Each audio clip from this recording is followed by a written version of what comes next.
മഹിത ഭാരതത്തിൻ്റെ മറ്റൊരു എപ്പിസോഡിലേക്ക് എല്ലാവർക്കും സ്വാഗതം. കഴിഞ്ഞ ദിവസം ഒരു എപ്പിസോഡിൽ ഹോച്ചിമിനെ കുറിച്ച് പറഞ്ഞിരുന്നു. അത് കേട്ട എൻ്റെ ഒരു സുഹൃത്ത് എന്നോട് പറഞ്ഞു, കുറച്ചുകൂടി കൂടുതലായി ഹോച്ചിമിനെ കുറിച്ച് പറഞ്ഞാൽ നന്നായിരുന്നു എന്ന്. അതുകൊണ്ടാണ് ഇന്ന് അന്ന് പറഞ്ഞ കാര്യങ്ങൾ ഒന്നുകൂടി വിശദമാക്കി ഒരു യാത്രാ വിവരണം എന്ന നിലയിൽ വിയറ്റ്നാമുമായി ബന്ധപ്പെട്ട കുറച്ച് കാര്യങ്ങൾ പറയുന്നത്. അപ്പോൾ എന്തുകൊണ്ട് ഇത് മഹിത ഭാരതത്തിൽ ഉൾപ്പെടുത്തി എന്നാണ് ചോദ്യമെങ്കിൽ, ഇതിൻ്റെ അവസാന ഭാഗത്ത് നിങ്ങൾക്ക് ബോധ്യപ്പെടും ഇത് വിഷയം അത് തന്നെ ആണ് എന്നത്. ഞാൻ ആദ്യം പറയാൻ പോകുന്ന യാത്രാ വിവരണവും വിയറ്റ്നാമുമായി ബന്ധപ്പെട്ട കാര്യങ്ങളുമൊക്കെ ഏവരും മറ്റ് യാത്രാ വിവരണങ്ങളിൽ നിന്നും പുസ്തകങ്ങൾ വായിച്ചുമൊക്കെ മനസ്സിലാക്കിയിട്ടുള്ളതായിരിക്കും. പക്ഷേ ഇതിൻ്റെ രണ്ടാം ഭാഗത്ത് പറയാൻ പോകുന്ന കാര്യങ്ങൾ ഭൂരിപക്ഷ ആളുകളും അറിഞ്ഞിട്ടുണ്ടാവില്ല. സാധാരണ നിലയിൽ അറിയാനിടയില്ലാത്ത കാര്യങ്ങളുമാണ്. അവിടെയാണ് ഇന്നത്തെ എപ്പിസോഡിൻ്റെ പ്രസക്തി. ഞാൻ വിഷയത്തിലേക്ക് വരാം. ഭാരതത്തിൽ നിന്ന് ഞങ്ങളൊരു 24 പേരുള്ള ഒരു ടീം നമ്മുടെ കോഴിക്കോട് തന്നെയുള്ള നൗഫൽക്ക ആൻഡ് ടീമിൻ്റെ സ്കൈ ഡേയ്സുമായി ബന്ധപ്പെട്ടാണ് വിയറ്റ്നാമിലേക്ക് പോകുന്നത്. സിംഗപ്പൂർ എയർവേസിലാണ് പോകുന്നത്. വളരെ ഒന്നാന്തരമായിട്ടുള്ള യാത്ര. നല്ല ഭക്ഷണം കിട്ടും അവരുടെ അടുത്തുനിന്ന്. വളരെ പ്രസിദ്ധമാണ് അവരുടെ ആതിഥ്യ മര്യാദയൊക്കെ. വേണമെങ്കിൽ സ്മോൾ അടിക്കാനും കിട്ടും. അത് കഴിക്കാത്തതിൻ്റെ പേരിൽ കഴിക്കാത്ത ആളുകൾക്ക് വലിയ സങ്കടമൊക്കെ തോന്നും. അങ്ങനെ ആദ്യം സിംഗപ്പൂര്, അതിനുശേഷം വിയറ്റ്നാമിൽ. കൊച്ചിയിൽ നിന്ന് പാതിരയ്ക്ക് തുടങ്ങിയ യാത്ര പിറ്റേന്ന് വൈകുന്നേരം ആകുമ്പോഴാണ് വിയറ്റ്നാമിലെത്തുന്നത്. അവിടെ ഇറങ്ങുമ്പോൾ നമ്മെ കാത്ത് ഗൈഡ് ഉണ്ടാവും. അദ്ദേഹം വാഹനത്തിൽ നമ്മെ നേരെ ഹോട്ടലിലേക്ക് കൊണ്ടുപോകും. ഇറങ്ങുമ്പോഴേ മനസ്സിലാവും വിമാനത്താവളം ജപ്പാൻ്റെയാണ്, നമ്മൾ പോകുന്ന റോഡ് ജപ്പാൻ്റെയാണ്. നല്ലൊരു പാലം കാണുമ്പോൾ ഗൈഡ് പറയും ഇത് ജപ്പാൻ്റെ ആണെന്ന്. തുടർന്നുള്ള ദിവസങ്ങൾ നമ്മൾ കണ്ടു, നല്ല വിദ്യാഭ്യാസ സ്ഥാപനങ്ങൾ കാണുമ്പോൾ, വലിയ കെട്ടിടങ്ങൾ കാണുമ്പോൾ ഇത് ഇന്ന ആളുടെയാണെന്ന് പറയും.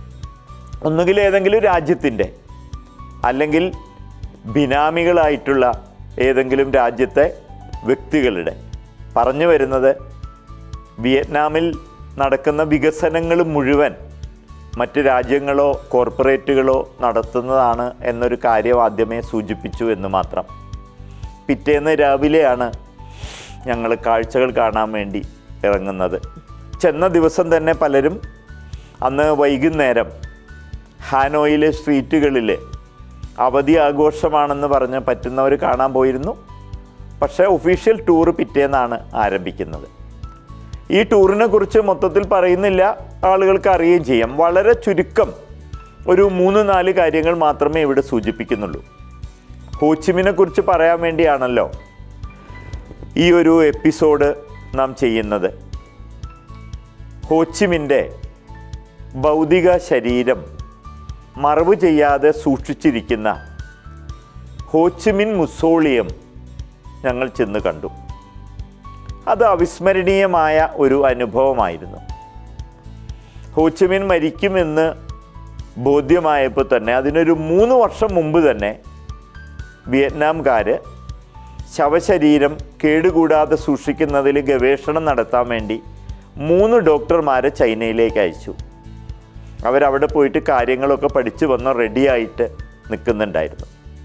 ഹോച്ചിമിൻ മരിച്ചപ്പോൾ അവരുടെ നേതൃത്വത്തിൽ ചൈനയിൽ നിന്നുള്ള ഡോക്ടർമാരും വന്ന് അദ്ദേഹത്തിൻ്റെ ശരീരം യാതൊരു കേടും ഒരിക്കലും വരാത്ത വിധത്തിൽ കൃത്യമായി ടെമ്പറേച്ചറൊക്കെ ഊഷ്മാവൊക്കെ പാകപ്പെടുത്തി അവിടെ സൂക്ഷിച്ചിരിക്കുകയാണ്.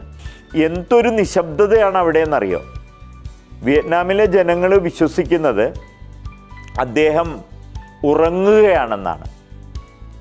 വിയറ്റ്നാം വീണ്ടും അതിൻ്റെ പൂർവ്വകാല മഹിമയിലേക്ക് ഉയരുമ്പോൾ അദ്ദേഹം ഉണരുമെന്നാണ് അവർ വിശ്വസിക്കുന്നത്. ഇതിനെ ഒരു അന്ധവിശ്വാസമായിട്ടല്ല, വളരെ ഭവ്യമായ, ഭാവനാത്മകമായ, പോസിറ്റീവായിട്ടുള്ളൊരു ചിന്തയായിട്ടാണ് എനിക്ക് തോന്നിയത്. ഹോച്ചിമിന് ഒരു സ്വപ്നമുണ്ടായിരുന്നു. തൻ്റെ രാഷ്ട്രത്തിൻ്റെ 2 ഭാഗങ്ങളും തെക്കും വടക്കും ഒന്നു ചേരുന്നതും, അങ്ങനെ ഈ 2 രാഷ്ട്രങ്ങളും ഒന്നു ചേർന്ന രാഷ്ട്രം പരമവൈഭവത്തിലേക്ക് ഉയരുന്നതുമായ സ്വപ്നം.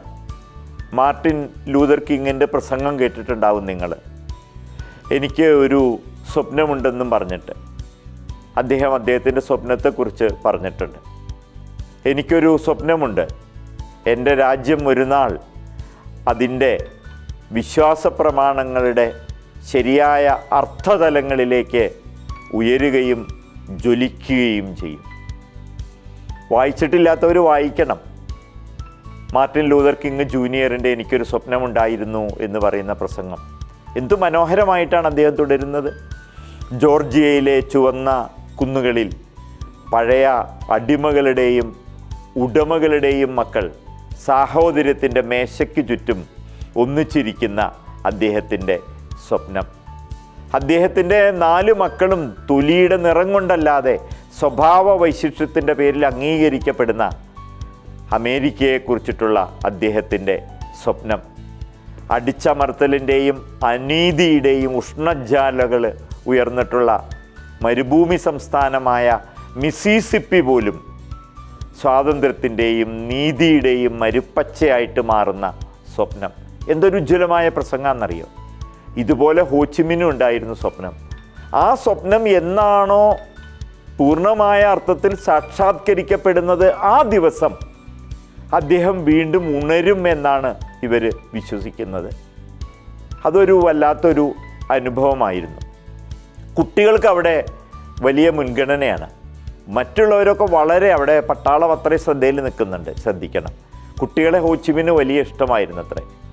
ഈ ഹോച്ചിമിൻ മുസോളിയം കണ്ട കാഴ്ച നിങ്ങളുടെ മുമ്പിലൊന്ന് വെച്ചു എന്ന് മാത്രം. അതിനുശേഷമാണ് അദ്ദേഹം അവസാന കാലത്ത് ജീവിച്ചിരുന്ന സ്ഥലം, അദ്ദേഹത്തിൻ്റെ ആ വീട്, ഇതൊക്കെ ഞങ്ങൾ കാണാൻ വേണ്ടിയിട്ട് പോയത്. അദ്ദേഹം അവസാന കാലത്ത് ഫ്രഞ്ചുകാർ ഉപേക്ഷിച്ച വലിയ കൊട്ടാരം പോലുള്ള ആ സ്ഥലം അദ്ദേഹത്തിന് കിട്ടുമായിരുന്നു. കഴിഞ്ഞ എപ്പിസോഡിൽ സൂക്ഷിച്ചതുപോലെ മരം കൊണ്ടുണ്ടാക്കിയ ചെറിയൊരു വീട്ടിലാണ് ആ മനുഷ്യൻ താമസിച്ചത്. അദ്ദേഹം ലാളിത്യത്തിന് വളരെ പ്രസിദ്ധനായിരുന്നു. ലോകത്തുള്ള കമ്മ്യൂണിസ്റ്റുകാർ മുഴുവൻ ചൂഷണം ചെയ്തും ആഡംബരത്തിൽ മുഴുകുകയൊക്കെ ചെയ്ത സമയത്ത് അത് ചെയ്യാത്തൊരു മനുഷ്യനാണ് അദ്ദേഹം. ഒരിക്കലും തൻ്റെ ആഡംബരത്തിനും സുഖസൗകര്യത്തിനും വേണ്ടി സ്റ്റാലിനോ മറ്റുള്ളവരോ ചെയ്തതുപോലെ ആളുകളെ കൊന്ന മനുഷ്യനുമല്ല ഹോച്ചിമിൻ. ഇതാണ് ഹോച്ചിമിൻ്റെ മഹത്വം. അദ്ദേഹത്തിൻ്റെ ആ താമസ സ്ഥലം കാണുന്നത് തന്നെ വളരെ സന്തോഷകരമാണ്. വലിയ ആഡംബര കാറിൽ അദ്ദേഹം കയറുക പോലും ചെയ്യില്ലായിരുന്നു. എപ്പോൾ തൻ്റെ ആവശ്യങ്ങൾക്ക് വിദേശ രാഷ്ട്ര തലവന്മാരെ കൊണ്ടുവരാൻ മാത്രമാണ് അദ്ദേഹം അത് ഉപയോഗിച്ചിരുന്നത്. അദ്ദേഹം സ്വന്തം ആവശ്യത്തിന് ഉപയോഗിച്ചിരുന്ന കാറും വിദേശ രാഷ്ട്ര തലവന്മാരെ സ്വീകരിക്കാൻ ഉപയോഗിച്ചിരുന്ന കാറും അവിടെ വെച്ചിട്ടുണ്ട്. അദ്ദേഹത്തിൻ്റെ താമസ സ്ഥലത്ത് ചെന്ന് കഴിഞ്ഞാൽ അദ്ദേഹം ഉപയോഗിച്ചിരുന്ന അദ്ദേഹത്തിൻ്റെ പാത്രമാവട്ടെ, അദ്ദേഹത്തിൻ്റെ അവസാന കാലത്ത് അദ്ദേഹം എന്തൊക്കെയാണോ ഉപയോഗിച്ചിരുന്ന ആ സംഗതികളൊക്കെ നമുക്ക് കാണാൻ കഴിയും. എത്ര ലളിതമായിരുന്നു അദ്ദേഹത്തിൻ്റെ ജീവിതമെന്ന് അത് നമ്മെ ബോധ്യപ്പെടുത്തും. ഹോച്ചിമിൻ ഉപയോഗിച്ചിരുന്ന ആ സാധനങ്ങളൊക്കെ നോക്കി നിന്ന സമയത്ത് എൻ്റെ മനസ്സ് പെട്ടെന്ന് പോന്നത് ശിവഗിരിയിലേക്കാണ്. ശിവഗിരിയിൽ ശ്രീനാരായണ ഗുരു ഉപയോഗിച്ചിരുന്ന ആ സാധനങ്ങളൊക്കെ കണ്ട കാര്യം മനസ്സിലുണ്ട്. പെട്ടെന്ന് മനസ്സ് അങ്ങോട്ട് പോന്നു. രണ്ട് മഹാപുരുഷന്മാർ. ഒരാൾ ഒരു മഹാനായ വിപ്ലവകാരി, അദ്ദേഹം ഉന്നതമായ ആശയങ്ങൾ കൊണ്ടും ലളിത ജീവിതം കൊണ്ടും ജനങ്ങളെ ഉണർത്തി. ഇവിടുത്തെ ആൾ മഹാഋഷി, അദ്ദേഹം അവരുടെ ഭൗതിക ജീവിതവും ആന്തരിക ജീവിതവും ഒരേപോലെ ഭാസുരമാക്കാൻ ആവശ്യമായ 2 തരം ആശയങ്ങളും, എങ്ങനെ ഭൗതിക ജീവിതത്തെ മുന്നോട്ട് കൊണ്ടുപോകാമെന്ന ആശയങ്ങളും ഉള്ളുണർത്താൻ വേണ്ടിയിട്ടുള്ള ആധ്യാത്മികമായ ആശയങ്ങളും ഒന്നിച്ചു നൽകിയ ഒരു മഹാനായ ഋഷി. 2 മഹാവിപ്ലവകാരികൾ. ഒരു നിമിഷം ഒന്ന് ആലോചിച്ചു പോയി എന്ന് മാത്രം. കഴിഞ്ഞ എപ്പിസോഡിൽ സൂചിപ്പിച്ച ആ കാര്യമാണ് വീണ്ടും പറയാൻ പോകുന്നത്. അദ്ദേഹം 2 വിയറ്റ്നാമുകൾ 2ആയി നിന്നിരുന്ന സമയത്ത് അദ്ദേഹം തൻ്റെ വീടിൻ്റെ മുമ്പിൽ വിയറ്റ്നാമിലെ എല്ലാ ഭാഗത്തു നിന്നുള്ള ആളുകളെ കൊടുന്ന് വിയറ്റ്നാമിൻ്റെ മാപ്പ് പോലെ അദ്ദേഹം എന്തുണ്ടാക്കി? ഒരു വലിയ തടാകം നിർമ്മിച്ചു. ആ തടാകം അങ്ങനെ നോക്കി നിൽക്കുമ്പോൾ എങ്ങനെയാണ് ആളുകളുടെ ഉള്ളിൽ ദേശീയബോധം ഉണ്ടാക്കാൻ വേണ്ടിയിട്ട് ആ മഹാനായ മനുഷ്യൻ വിപ്ലവകാരി പരിശ്രമിച്ചത് എന്ന് നമുക്ക് ബോധ്യപ്പെടും. ഇത് ഹോച്ചിമിനെക്കുറിച്ച് കൂടുതൽ കടക്കുന്നില്ല, ചെറുതായിട്ടൊന്നുകൂടി സൂചിപ്പിച്ചു എന്ന് മാത്രം. പക്ഷേ നമ്മുടെ ഓരോരുത്തരും ഒരിക്കലെങ്കിലും സാധിക്കുമെങ്കിൽ ആ പ്രദേശം ഒന്ന് സന്ദർശിക്കണമെന്നാണ് ഞാൻ പറയുന്നത്. 7ാം ക്ലാസ്സിൽ നിന്നുണ്ടായ എൻ്റെ ആ മോഹമാണ് ഈ ഒരു യാത്രയിൽ പൂവണിഞ്ഞത്. ഞങ്ങളുടെ സ്കൂളിൽ ക്ലാസ് എടുക്കാൻ വന്ന മാഷ്, ചരിത്രം പഠിപ്പിക്കാൻ വന്ന മാഷ്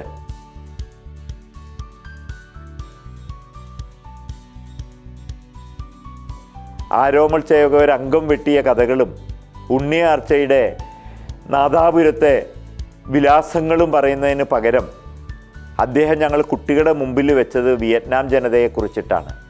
58,000 അമേരിക്കൻ പട്ടാളക്കാർക്ക് ജീവൻ വെടിയേണ്ടി വന്ന അവർ നടത്തിയ ഉജ്ജ്വലമായ യുദ്ധം, ഏജൻ്റ് ഓറഞ്ച് എന്ന രാസവസ്തു പ്രയോഗിച്ച് വിയറ്റ്നാമിലെ കാടുകളെ അമേരിക്കക്കാർ നശിപ്പിച്ചതിൻ്റെ ചിത്രം, രാവിലെ പാടത്തേക്ക് ഇറങ്ങുന്ന സമയത്ത് ഒരു കയ്യിൽ തോക്കും ഒരു കയ്യിൽ പണിയായുധങ്ങളുമായിട്ട് ഇറങ്ങിയിരുന്ന വിയറ്റ്നാമിലെ പട്ടാളക്കാരും കർഷകരുമായിട്ടുള്ള ആളുകളുടെ ചിത്രം, അമേരിക്കയുടെ വിമാനങ്ങളെ കാണുന്ന സമയത്ത് കൈക്കോട്ട് താഴെ വെച്ചിട്ട് തോക്കെടുത്തിരുന്ന അവരുടെ ചിത്രം, ഇത് മനസ്സിലുണ്ടാക്കിയൊരു ചിത്രമുണ്ട്.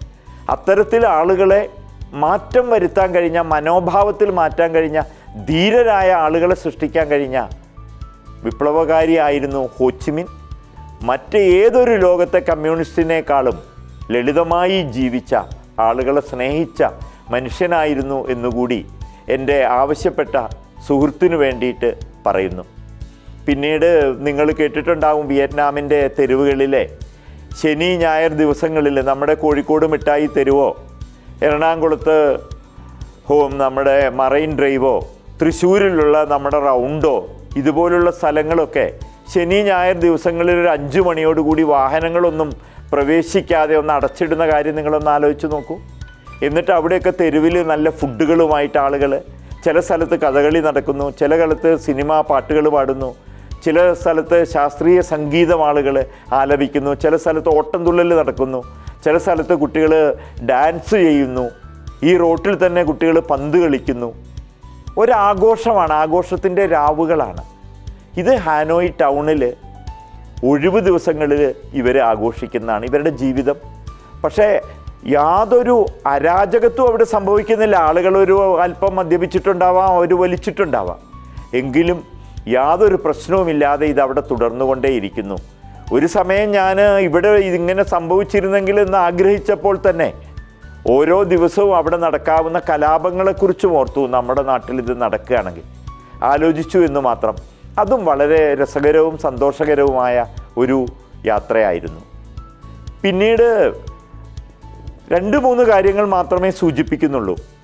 നമ്മൾ പോയ ഒരു സ്ഥലം അവിടുത്തെ ഒരു ക്ഷേത്രമായിരുന്നു. ക്ഷേത്രം എന്ന് പറയുമ്പോൾ നമ്മൾ വിചാരിക്കുന്ന പോലുള്ള ക്ഷേത്രമൊന്നുമല്ല. The temple of art and literature എന്ന് പറയുന്ന സ്ഥലമാണ്. കലയുടെയും സാഹിത്യത്തിൻ്റെയും ക്ഷേത്രം. നമ്മുടെ നാട്ടിലേത് പറയുകയാണെങ്കിൽ ശാരദാപീഠം എന്നൊക്കെ പറയാവുന്ന തരത്തിലുള്ള, അവിടെയുള്ള വിഗ്രഹം നമ്മുടെ കൺഫ്യൂഷ്യസിൻ്റെയൊക്കെയാണ്. ശാരദാപീഠം എന്നൊക്കെ പറയാവുന്ന തരത്തിൽ ആളുകൾ അവിടെ സന്ദർശിക്കുന്നതും വലിയ ബിരുദങ്ങൾ നേടിയിട്ട് അവിടെ ചെന്നിട്ടൊന്ന് സമർപ്പിക്കുന്നതും ഒക്കെ വലിയ കാര്യമായിട്ട് ആളുകൾ കരുതിയിരുന്നൊരു സ്ഥലം. അതൊരു രസകരമായ വലിയൊരു ക്ഷേത്ര സമുച്ചയമാണ്. ആരെങ്കിലും വിയറ്റ്നാമിൽ പോകുന്നുണ്ടെങ്കിൽ തീർച്ചയായിട്ടും സന്ദർശിക്കേണ്ടുന്ന ഒരു സ്ഥലം. അവിടെ വെച്ച് കുറച്ച് വിയറ്റ്നാമീസ് കുട്ടികളെ കണ്ടു. അവരോട് ചേർന്ന് ഫോട്ടോ എടുത്തു. ഈ കുട്ടികളുമായി ചേർന്ന് ഫോട്ടോ എടുക്കുമ്പോൾ ഈ കുട്ടികളെ കണ്ടപ്പോൾ പെട്ടെന്ന് ഓർമ്മ വന്നത് നമ്മുടെ ലഡാക്കിൽ ലേയിലുള്ള ഒരു സ്കൂളാണ്. എല്ലാവർക്കും അറിയാം ആ സ്കൂള്. നമ്മൾ 3 ഇഡിയറ്റ്സ് എന്ന് പറയുന്ന സിനിമ കാണുന്ന സമയത്ത് നമ്മൾ കണ്ടിട്ടുണ്ടാവും ആ സ്കൂള്. അവിടുത്തെ കുട്ടികളെപ്പോലെ തോന്നിക്കുന്ന ധാരാളം കുട്ടികൾ, അവരുടെ കൂടെ നിന്നിട്ട് ഞങ്ങൾ ഫോട്ടോ എടുക്കുകയുണ്ടായി. ആ സ്കൂളിൽ ഇതിൻ്റെ കാര്യം പെട്ടെന്ന് ഇങ്ങോട്ട് നമ്മുടെ ചിന്ത ലേയിലേക്ക് വന്നതിൻ്റെ കാര്യം ഞാൻ നിങ്ങളോട് സൂചിപ്പിച്ചു. ഈ സ്കൂളിൻ്റെ പേര് റാഞ്ചോ സ്കൂൾ എന്നാണ്, നമ്മുടെ ലേയിലുള്ള സ്കൂളിൻ്റെ പേര്. ഈ റാഞ്ചോ സ്കൂൾ എന്ന് പറയുന്ന പേര് മാറ്റിത്തരണമെന്ന് പറഞ്ഞിട്ട് സ്കൂളിൻ്റെ അധികാരികൾ കേസ് കൊടുത്തിരിക്കുകയാണ്. കാരണം ആ സ്കൂളിൻ്റെ പേര് അതായിരുന്നില്ല. 3 ഇഡിയറ്റ്സ് എന്ന് പറയുന്ന സിനിമയിലെ കഥ നമ്മുടെ സോനു വാങ്ചുക്ക് എന്ന് പറയുന്ന ആളുണ്ട്, അദ്ദേഹത്തിൻ്റെ ജീവിത കഥ തന്നെയാണ്. ആ കഥയിൽ നിന്ന് പ്രചോദനം ഉൾക്കൊണ്ടിട്ടാണ് ആമീർ ഖാൻ ആ സിനിമ ഉണ്ടാക്കിയിരിക്കുന്നത്. എന്തോ പോങ് ചു വാങ്ഡു എന്നോ മറ്റോ ആണ് അതിൽ ആ സിനിമയിൽ ആമീർ ഖാൻ അവതരിപ്പിക്കുന്ന കഥാപാത്രത്തിൻ്റെ പേര്. അതൊരു റിയൽ കഥാപാത്രമാണ്. അദ്ദേഹം ഒരു മെക്കാനിക്കൽ എഞ്ചിനീയറാണ്, പരിസ്ഥിതി പ്രവർത്തകനാണ്. ഇപ്പോഴും ലഡാക്ക് പ്രദേശത്തെ ഏറ്റവും പ്രധാനപ്പെട്ട പൗരനുമായിട്ട് അദ്ദേഹം നിലനിൽക്കുന്നു. ആ സ്കൂളാണ് നമ്മൾ കണ്ടത്. ഇതേപോലൊരു തോന്നലുണ്ടായി. ഇവിടെയാണ് പറയുന്നത് വിയറ്റ്നാമിൽ ചെന്നപ്പോൾ അവിടുത്തെ വിദ്യാഭ്യാസത്തെക്കുറിച്ച് കൂടുതൽ അറിയണമെന്നുണ്ടായിരുന്നു. നമ്മുടെ ഒരു പാക്കേജ്ഡ് ടൂർ ആയത് കാരണം നമ്മൾക്ക് വിദ്യാലയങ്ങളൊന്നും സന്ദർശിക്കാൻ കഴിഞ്ഞില്ല. ലഡാക്കിലെ സ്കൂളിനെ പറ്റി പറയാം. ആ സിനിമയിൽ പറയുന്ന സംഭവങ്ങൾക്കൊന്നും അല്ല പ്രാധാന്യം. ആ സിനിമ നമുക്ക് നൽകുന്ന ഒരു സന്ദേശമുണ്ട്. ആ സന്ദേശം ഇതാണ്: കുട്ടികളുടെ മനസ്സിനെ വികസിപ്പിക്കണം, അവരുടെ ഭാവനയെ വികസിപ്പിക്കണം, അവരുടെ ബുദ്ധിയെ വികസിപ്പിക്കണം, അവരെ ക്രിയേറ്റീവ് ആക്കണം. ഇതാണ് ആ സിനിമ നമുക്ക് നൽകുന്ന സന്ദേശം. ഇതേപോലെയുള്ള വിദ്യാഭ്യാസമാണോ അവിടെ എന്നറിയില്ല. എങ്കിലും മനസ്സ് പെട്ടെന്ന് ശാരദാപീഠത്തിന് തുല്യമായ ആ ടെമ്പിൾ ഓഫ് ആർട്ട് ആൻഡ് ലിറ്ററേച്ചറിൽ നിന്നപ്പോൾ മനസ്സ് ഇങ്ങോട്ട് വന്നു എന്ന് സൂചിപ്പിച്ചു എന്ന് മാത്രം. പിന്നെ വിയറ്റ്നാമിലെ ഏറ്റവും പ്രധാനപ്പെട്ട കാഴ്ചകൾ 2 ഒന്ന് നിൻ ബിൻ എന്ന് പറയും. ഉച്ചാരണം ഒരുപക്ഷെ വേറെ ആയിരിക്കും. നമ്മൾ കിങ്കോങ് സിനിമയൊക്കെ കണ്ട ആളുകളുണ്ടാവും. ആ സിനിമയിൽ നമ്മൾ കാണുന്ന മനോഹരമായ സ്ഥലം ഇതിനെ ബേസ് ചെയ്തിട്ടാണ്. ആ സിനിമയ്ക്കുള്ള ഒരു സ്കൾ ഐലൻഡൊക്കെ ഉണ്ടാക്കിയത് ഇവിടെയാണെന്നാണ് പറയുന്നത്. 1.5 മണിക്കൂർ നേരം ഹാനോയിൽ നിന്ന് ഏതാണ്ട് 70 കിലോമീറ്റർ അപ്പുറമുള്ള നിൻബിൻ നദിയിലൂടെയുള്ളൊരു യാത്ര. അതിൽ പ്രകൃതി തന്നെ നിർമ്മിച്ചിട്ടുള്ള ഗുഹകളുണ്ട്. ഈ ഗുഹയുടെ ഉള്ളിലൂടെ നമ്മൾ ഇടയ്ക്കിടയ്ക്ക് പോകും. ഈ ഗുഹയുടെ ഉള്ളിലൂടെ പോകുമ്പോൾ നമുക്ക് കാണാം സ്റ്റാലക്ടൈറ്റുകളും സ്റ്റാലക്മൈറ്റുകളും. സ്റ്റാലക്ടൈറ്റുകൾ മുകളിൽ നിന്ന് താഴേക്ക് തൂങ്ങി നിൽക്കുന്നത് കാണാം, സ്റ്റാലക്മൈറ്റുകൾ താഴെ നിന്ന് മുകളിലേക്കും. അതിൻ്റെ രസതന്ത്രത്തിലേക്കൊന്നും കിടക്കുന്നില്ല. കുട്ടികൾ പഠിച്ചിട്ടുണ്ടാവും.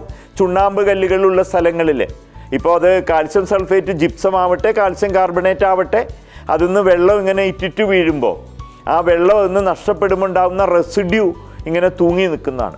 മനോഹരമായ സ്റ്റാലക്ടൈറ്റുകളും സ്റ്റാലക്മൈറ്റുകളും ഉള്ള ഈ നദിയിലൂടെ, അതിലെ ഗുഹകളിലൂടെയുള്ളൊരു യാത്ര വലിയൊരു അനുഭവമാണ്. ഈ അനുഭവത്തിൻ്റെ വലിയൊരു രൂപം നമുക്ക് കിട്ടും ഹാലോങ് ബേയിലേക്ക് നമ്മൾ പോകുന്ന സമയത്ത്. ഇത് ചെറിയൊരു അനുഭവമാണ്. ഒരു തമാശ സംഭവം കൂടി സൂചിപ്പിക്കാം. വിയറ്റ്നാമിൽ ചെന്നപ്പോൾ അവിടുത്തെ ഭക്ഷണം അവരധികം ഉപ്പോ പുളിയോ മുളകോ ഒന്നും ഇല്ലാതെ ഉണ്ടാക്കിയ ഭക്ഷണം.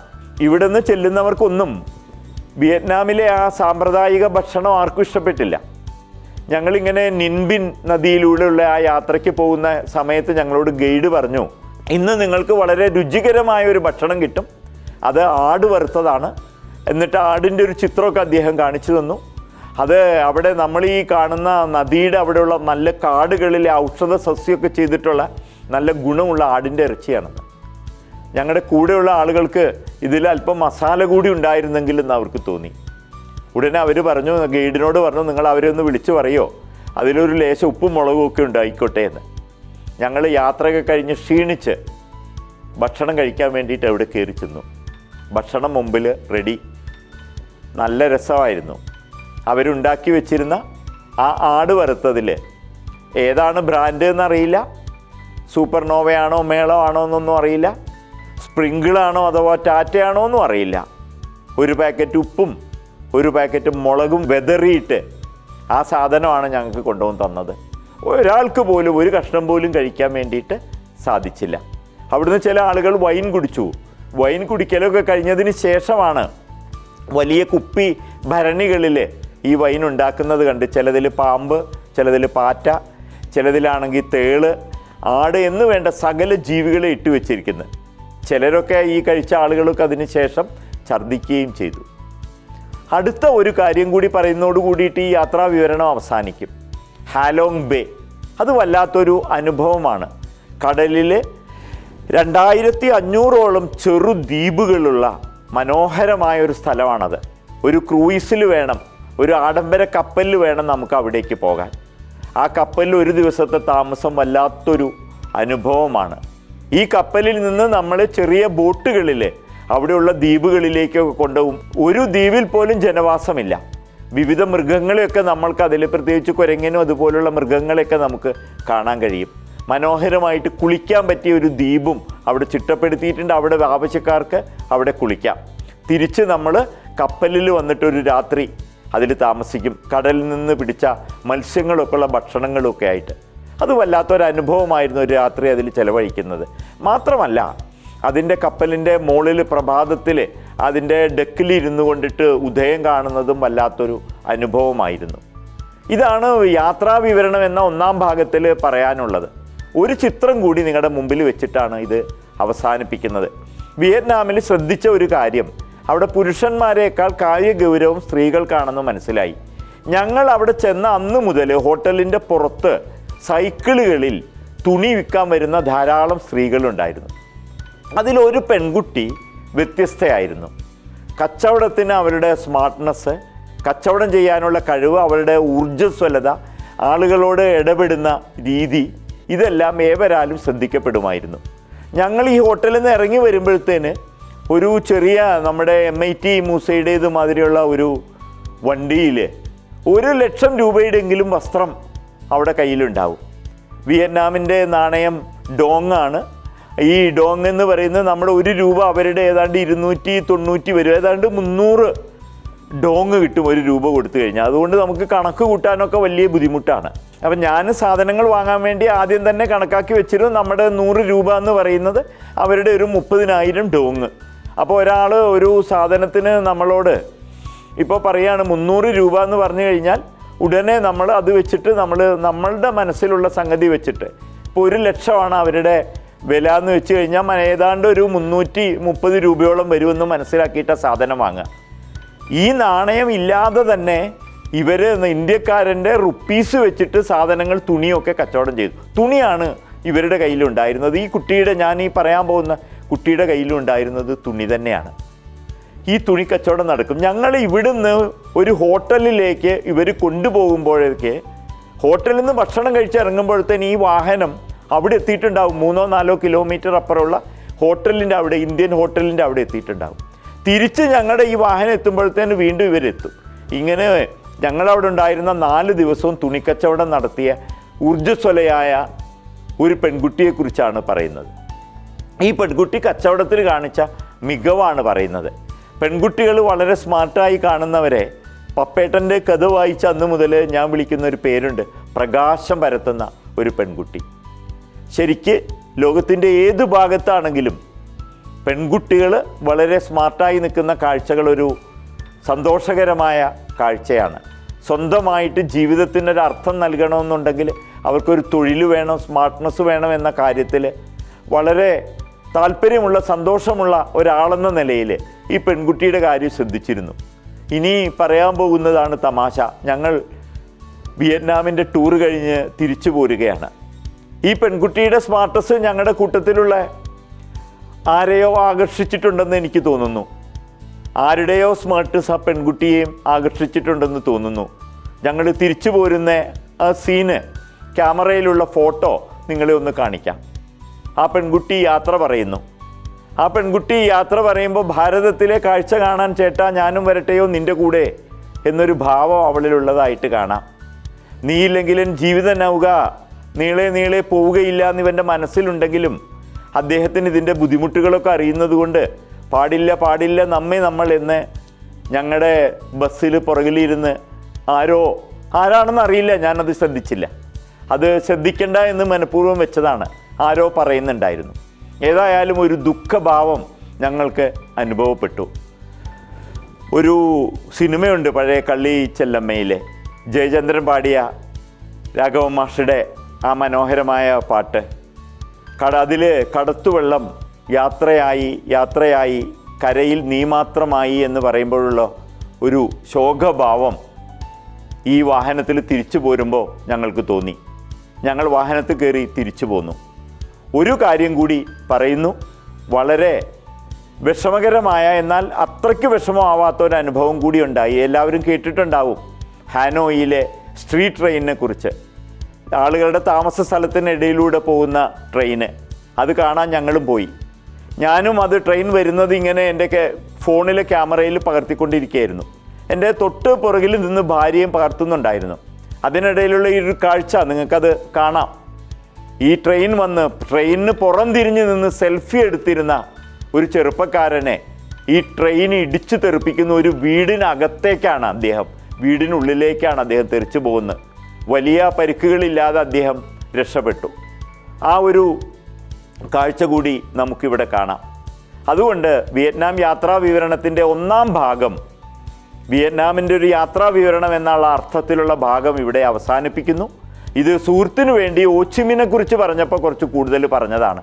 ഇനിയാണ് നിങ്ങൾ കേൾക്കാനിടയില്ലാത്ത രണ്ടാം ഭാഗത്തിലേക്ക് നമ്മൾ കടക്കുന്നത്. ഇനി ഞാൻ മഹാഭാരത കാലത്തേക്ക് നിങ്ങളെ കൂട്ടിക്കൊണ്ടുവരിക.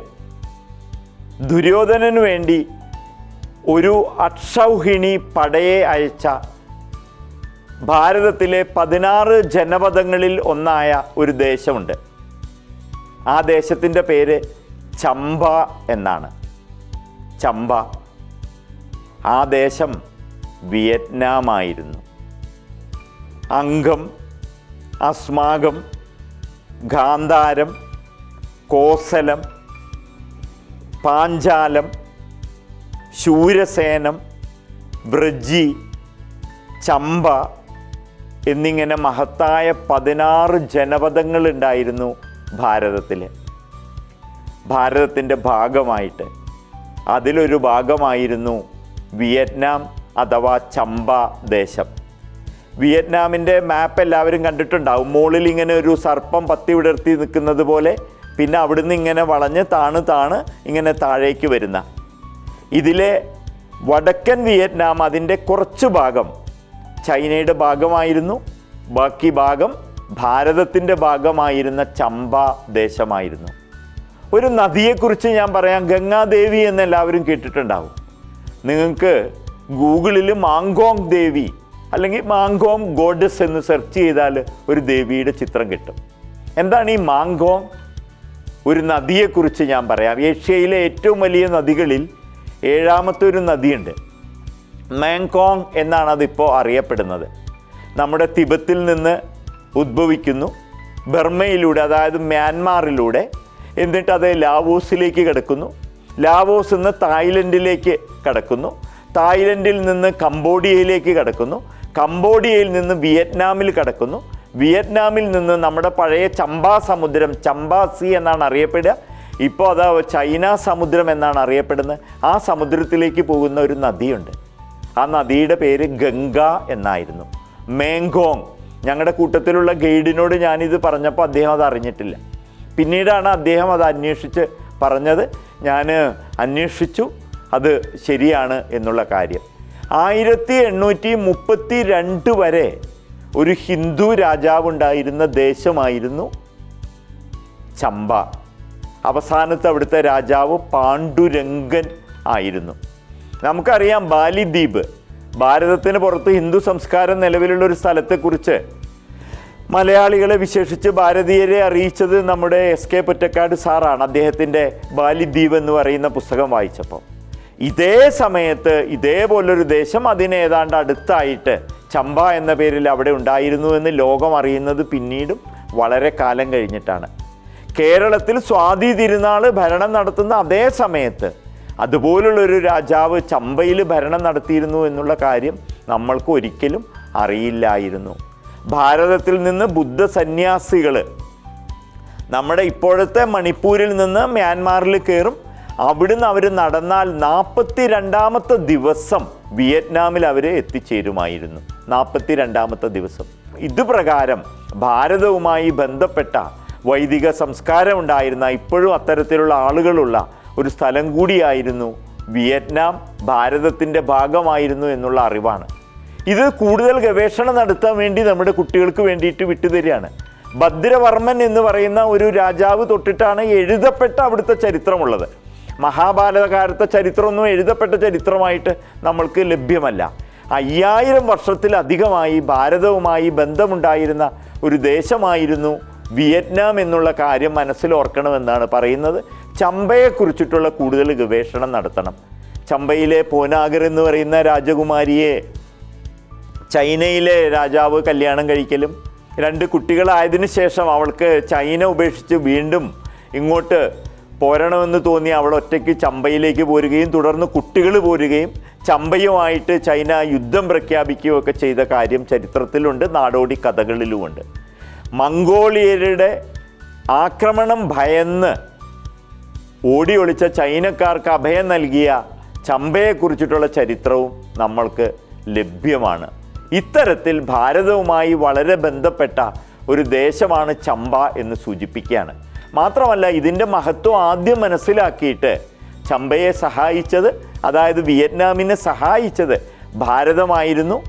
ജോർജ് ഫെർണാണ്ടസ് നമ്മുടെ മന്ത്രിയായിരുന്ന കാലത്താണ് അവരുമായിട്ടുള്ള ബന്ധത്തെ ദൃഢമാക്കുന്നതും അവർക്ക് വേണ്ട സഹായങ്ങളൊക്കെ ചെയ്തു കൊടുക്കുന്നതും. ഒരു കാര്യം കൂടി പറയാം, നമ്മുടെ ഇപ്പോഴത്തെ ഭാരത ഗവൺമെൻറ് നടത്തുന്ന പ്രവർത്തനങ്ങളെക്കുറിച്ച് നമ്മുടെ ആളുകൾ വളരെ ലഘുവായിട്ടും കളിയാക്കിയിട്ടും പറയുന്ന ആളുകളാണ്. അവർ കക്കൂസ് ഉണ്ടാക്കുന്നു, ഭാരതരി നൽകുന്നു എന്നൊക്കെ പറഞ്ഞ് കളിയാക്കാറുണ്ട്. നമുക്കറിയുമോ വിയറ്റ്നാമിലെ പോരാളികളെ, അവിടുത്തെ പട്ടാളക്കാരെ നമ്മുടെ സൈന്യത്തിൻ്റെ കൂടെ വെച്ച് നമ്മൾ അവർക്ക് എന്ത് നൽകുന്നുണ്ട്? പരിശീലനം നൽകുന്നുണ്ട്. അവർക്ക് നമ്മൾ ഒരു യുദ്ധക്കപ്പൽ നമ്മൾ അവർക്ക് പ്രൊവൈഡ് ചെയ്തിട്ടുണ്ട്. ഭാരതത്തിൻ്റെ മുങ്ങിക്കപ്പലുകൾക്കുള്ള ബേസ് സ്റ്റേഷൻ ഇപ്പോൾ നിൽക്കുന്നത് വിയറ്റ്നാമിലാണ്. ചൈന അവരെ കീഴടക്കാൻ വേണ്ടി ശ്രമിച്ച സമയത്ത് അവർക്ക് വേണ്ട സഹായങ്ങൾ നമ്മൾ കൃത്യമായിട്ട് ചെയ്തു കൊടുക്കുന്നുണ്ട്. നേരത്തെ പറഞ്ഞ ചമ്പാ സമുദ്രത്തിൽ ചൈന കടൽ എന്ന് അവർ വിളിക്കുന്ന സ്ഥലത്ത് ചൈനയുടെ താല്പര്യം എന്തുകൊണ്ടാണെന്നറിയോ? ലോകത്തെ ഏറ്റവും കൂടുതൽ ലിഥിയം നിക്ഷേപമുള്ള ഒരു സ്ഥലമാണ്. ആ നിലയ്ക്ക് ചൈന അതിൽ താല്പര്യം കാണിക്കുന്നുണ്ട്. ചൈനയുടെ താല്പര്യം ഭാരതത്തിൻ്റെ താല്പര്യത്തിന് വിരുദ്ധമാകാതിരിക്കാൻ ഭാരതം അവർക്ക് എല്ലാവിധ സഹായവും ചെയ്തു കൊടുക്കുന്നുണ്ട്. ഇവിടെ പറഞ്ഞത് വിയറ്റ്നാം എന്ന് പറയുന്ന ദേശം അതിൻ്റെ ആ മോൾ ഭാഗം കഴിഞ്ഞാൽ ബാക്കിയുള്ളത് മുഴുവൻ ഭാരതത്തിൻ്റെ ഭാഗമായിരുന്ന നമ്മുടെ 16 ജനപദങ്ങളിൽ ഒന്നായിരുന്ന ചമ്പാദേശമായിരുന്നു എന്ന കാര്യമാണ്. അപ്പോൾ ഈ ഒരു കാര്യം കൂടി നിങ്ങളുടെ മുമ്പിൽ വയ്ക്കുന്നു. ഈ ഒരു വീഡിയോ ഞാനൊരു വീഡിയോ ചെയ്തു നോക്കിയതാണ്. യാത്രാ വിവരണവും ഭാരത മഹിമയും രണ്ടും കൂടി ചേർത്തിട്ടുള്ളൊരു വീഡിയോ. ഇതിൽ പറയുന്ന ഏതെങ്കിലും കാര്യങ്ങൾ നിങ്ങൾക്ക് ഇഷ്ടമായെങ്കിൽ നിങ്ങളൊരു കാര്യം ചെയ്യണം. ഇഷ്ടമായില്ല എന്നുണ്ടെങ്കിൽ നിങ്ങളിത് ശ്രദ്ധിക്കേണ്ട. അത് മനസ്സിലാക്കിയിട്ട് ഇതുപോലുള്ള വീഡിയോകൾ, പ്രത്യേകിച്ച് യാത്രാ വിവരണം പോലുള്ള കാര്യങ്ങളിലേക്ക് കടക്കാതിരിക്കാം. ഈ യാത്രാ വിവരണം അപൂർണമാണെന്നറിയാം. കാരണം അന്ന് ഇങ്ങനൊരു വീഡിയോ ചെയ്യണമെന്ന് ആഗ്രഹിക്കാത്തത് കാരണം ഫോട്ടോകളൊന്നും കൂടുതൽ എടുത്തില്ല. എൻ്റെ ഫോണിലെടുത്ത ഫോട്ടോകളാണെന്നുണ്ടെങ്കിൽ അത് ഫോർമാറ്റ് ചെയ്ത സമയത്ത് നഷ്ടപ്പെടുകയും ചെയ്തിരുന്നു. ഭാര്യയുടെ ഫോണിലുണ്ടായിരുന്ന കുറച്ച് ചിത്രങ്ങളാണ് നിങ്ങളെ കാണിക്കുന്നത്. ഇതുമായി ബന്ധപ്പെട്ടിട്ട് ആ ചിത്രങ്ങൾ നിങ്ങളൊന്ന് കാണുക. ഇഷ്ടമായെങ്കിൽ എല്ലാവരും ഇത് ഷെയർ ചെയ്യണം. അതോടൊപ്പം ഒരു കാര്യം ചെയ്യണം, CTVയെ നിങ്ങൾ യൂട്യൂബ് ഉപയോഗിക്കുന്നവർ അതിൽ സബ്സ്ക്രൈബ് ചെയ്യണം. അതേപോലെ ഫേസ്ബുക്കൊക്കെ ഉപയോഗിക്കുന്നവരൊന്ന് ഫോളോ ചെയ്തിട്ടും പ്രോത്സാഹിപ്പിക്കണമെന്ന് പറയുന്നു. മഹാനായ ഹോച്ചിമിനെയും പ്രകാശം പരത്തുന്ന ഒരു പെൺകുട്ടിയെയും ചമ്പ എന്ന് പറയുന്ന ഭാരതവുമായി ബന്ധപ്പെട്ട മഹത്തായ ദേശത്തെയും നിങ്ങൾക്ക് പരിചയപ്പെടുത്തി. ഈ ഒരു പരിചയപ്പെടുത്തലോടെ മഹിത ഭാരതത്തിൻ്റെ 16ാമത്തെ ഈ എപ്പിസോഡ് അവസാനിപ്പിക്കുന്നു. എല്ലാവർക്കും നമസ്കാരം.